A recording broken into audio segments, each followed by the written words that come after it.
Your confidence should be like water. It should flow through you.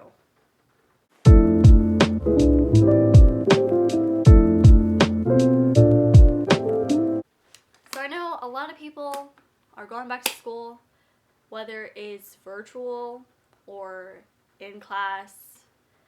We're going back to school. How fun. School is an interesting place. It can sometimes be a roller coaster. Like, one day you'll go to school completely happy, and then the next week there's a rumor going around and the friend group that you hung out with has completely changed. And then the next week, you have an exam or something. But it should not take priority over your mental health. I feel like sometimes high school or middle school or just college is pushed on us so much that we kind of forget about our mental health. We forget about prioritizing ourselves first over school. That's the thing. Like, school is there for a portion of your life, but things get better. I understand that that's something that we all hear. I've probably heard it 1,000 times, and I know I'm going to hear it 1,000 times more. But things really do get better. But you just got to focus on it. You gotta think more positive about it. And that's kind of where confidence comes into play. While you're younger, you're going through so many hormone changes. Like, one thing you'll be freaking out over one day, you'll be completely over the next. And it's just, like, don't be hard on yourself. There's no point. If you're taking an exam, and if you studied for it, go in there with full-on confidence. Go in there thinking, yeah, I'm gonna kill this quiz. Or yeah, I'm gonna kill this exam. And if you don't, let's move past it. We let stuff like that eat us up. I mean, there's just so many other things that we can do than to beat ourselves up, call ourselves names, and just think that we failed and that our life is over because of this. Because that's not the case. It really isn't. It kind of breaks, like, our inner selves down, and we don't want that. We want to make sure that we are as uplifted as possible. Confidence, the definition of confidence is feeling of trusting one's ability, quality, and judgment.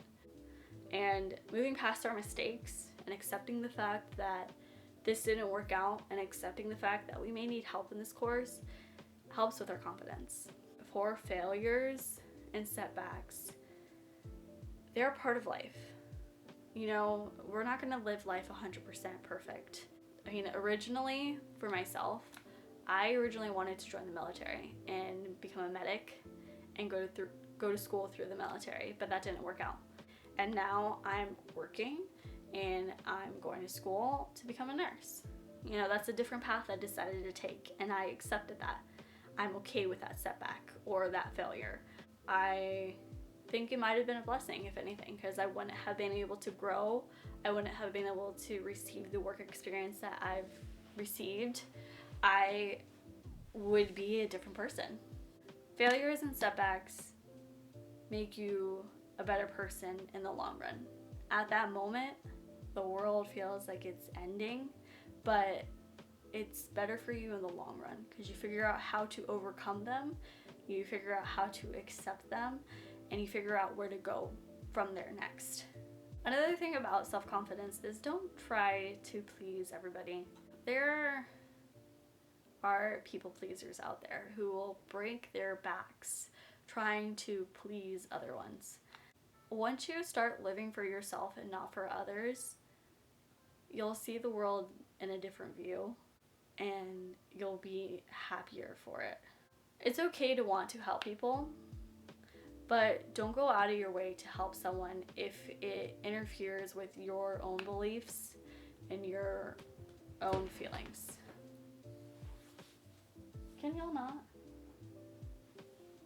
You want to still have your dignity at the end of the day. If whatever you do for that other person breaks that down, then you should be questioning if you should be doing it or not. Another thing that you guys can try is words of affirmation. That's another thing. It's kind of going all over the internet now, but if you kind of just talk to yourself and you push out positivity, you'll receive positivity. You want to surround yourself with good energy. You can definitely feel when someone's draining. You can definitely feel when that person is just so negative that by the end of hanging out with them, you feel so drained, so exhausted, so dark. Try to get away from that. Try to find someone who, and I'm not saying depend on someone to make you happy. 100% do not do that. But when it comes to hanging out with friends, you want to make sure that they're just positive and uplifting people who are kind of going down or kind of going up the same path you want to go up. I know it's easier said than done, but don't feel like you have to follow someone. Don't feel like you have to follow, the whole layout that they have for life, or the expected layout they have for life, which is high school, college, career, marriage, family. Don't feel like you have to follow the path that everyone has kind of laid out and made like the basics to life, because it really isn't. At the end of the day, if you're happy and if you feel accomplished and if you're making enough to support yourself and continue with your happiness, then that's all that matters. I don't know, you guys. Don't let school beat you up. Your grades do matter. But as far as who you're surrounding yourself with in high school or in college or in elementary school or middle school, grad school, they don't matter. As long as you walk away with your diploma or your degree, you win. But alright, you guys, that's really all I have for this. I hope you guys enjoyed this video. I will see y'all next Friday. Comment down below if you have any suggestions or any thoughts about it. And I'll see you guys next Friday with another video. So, you guys have a good one. And enjoy school for this weird year that we're going through. But alright, you guys, you have a good one. I will see you next week. Bye.